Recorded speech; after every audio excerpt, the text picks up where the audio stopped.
ओम श्री गणेशाय नमः। राधे राधे दोस्तों, आप सभी का मेरे चैनल वतकथा एस्ट्रोलॉजर में स्वागत है। दोस्तों, प्रेगनेंसी के दौरान बहुत से चेंजेस आते हैं खाने पीने को लेकर, शरीर में कई चेंजेस आते हैं। लेकिन आज हम आपको प्रेगनेंसी के दौरान अगर आपको ये 3 चीज़ें पसंद नहीं आती हैं तो आप समझ सकते हैं कि आपको बेटा ही होने वाला है। दोस्तों, वैसे तो देखिए, जब प्रेगनेंसी होती है तो बहुत ज़्यादा जी खराब होना, अलग अलग चीज़ों का मन करना, कभी खट्टा, कभी तीखा, कभी मीठा, इन चीज़ों का मन करता ही है। और समय समय पर आपको देखिए बहुत चेंजेस अपने अंदर दिखाई देते हैं, स्वभाव के अंदर दिखाई देते हैं। दोस्तों, अगर प्रेगनेंसी के दौरान विशेष रूप से अगर ये 3 चीज़ें आपको पसंद नहीं हैं तो आप ये अंदाज़ा लगा सकते हैं कि आप एक बेटे को जन्म देने वाली हैं। दोस्तों, आज उसी की जानकारी दे रहे हैं। दोस्तों, अगर आपको वीडियो पसंद आए तो इसे लाइक अवश्य ही करिएगा और मेरे चैनल को सब्सक्राइब करना ना भूलिएगा। दोस्तों, ये जो हम जानकारी दे रहे हैं, देखिए इनका साइंटिफिकली कितना मतलब सत्य है ये नहीं कहा जा सकता, लेकिन हमारे बड़े बुजुर्ग और कई तथ्यों में, शास्त्रों में भी ऐसे वर्णन मिलते हैं जिसमें कहा गया है कि अगर गर्भवती स्त्री को ये 3 चीज़ें विशेष रूप से अगर पसंद नहीं आती हैं तो उसको बेटा ही होने वाला है। दोस्तों, ये जो हम जानकारी दे रहे हैं, देखिए दोस्तों, ये हमारे बड़े बुजुर्गों के आधार पर है और ये इसमें कितनी सच्चाई है और इसको आप कहाँ तक सच मानते हैं ये आपके ऊपर डिपेंड करता है। तो आज मैं उन्हीं के आधार पर आपको बताने जा रही हूँ कि जब एक महिला गर्भवती होती है, प्रेग्नेंट होती है, तो उसमें देखिए काफ़ी चेंजेस होते हैं, उसके स्वभाव में, बॉडी में चेंजेस होते हैं, लेकिन खाने पीने में भी काफ़ी चेंजेस। मोस्टली जो कंसीव करती हैं बेबी बॉय को, उनमें अधिकतर देखिए एक जैसे ही मतलब देखा गया है खाने के मामले में कि उनको देखिए कम खाती हैं, मतलब बहुत अधिक भूख नहीं लगती, कम भूख लगती है और उनको आलस बिल्कुल भी नहीं आता। कहते हैं कि जब आप एक कन्या को कंसीव करती हैं, एक लड़की आपके गर्भ में होती है, तो आपको आलस अधिक आता है और आप मतलब ज़्यादा सोते हैं।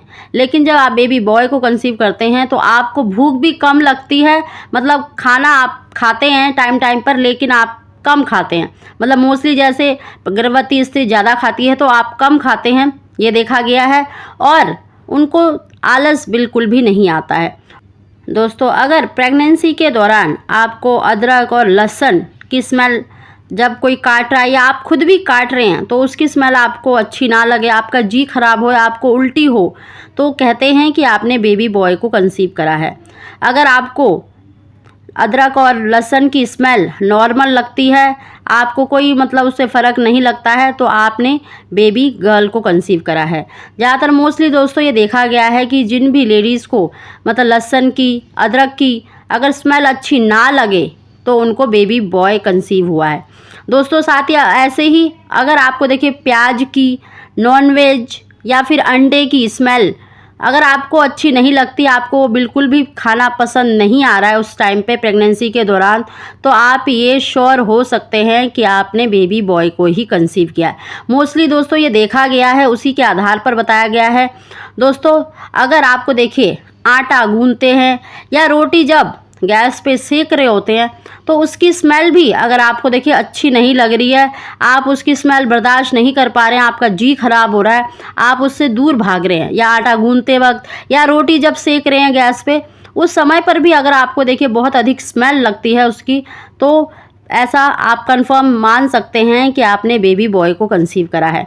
दोस्तों, प्रेगनेंसी के दौरान देखिए बहुत सी चीज़ों से हमें स्मेल आती है, लेकिन मोस्टली जो बेबी बॉय को कंसीव करती हैं उनमें अधिकतर यही देखा गया है कि वो नॉनवेज, प्याज, लहसुन की अगर स्मेल उनको पसंद नहीं है तो उनको बेबी बॉय हुआ है। तो उसी के आधार पर आपको एक इन्फॉर्मेशन दी गई है। दोस्तों, पहले समय में देखिए हमारे बड़े बुजुर्ग डॉक्टरों के पास नहीं जाते थे, अल्ट्रासाउंड नहीं होते थे, तो वो देखकर ही बता देते थे हमारे खाने पीने को, स्वभाव को देखकर कि आपको बेबी बॉय होगा या बेबी गर्ल होगी। तो दोस्तों, ये उन्हीं के आधार पर बताया गया है। इनको आप कितना सच मानते हैं और कितना झूठ मानते हैं ये आपके ऊपर डिपेंड करता है। दोस्तों, ये तथ्य उन्हीं के बड़े बुजुर्गों के आधार पर आपको मैंने बताए हैं। अगर आपको हमारी जानकारी और वीडियो पसंद आई हो तो उसको लाइक अवश्य ही करेगा। आप सभी को ओम श्री गणेशाय नमः।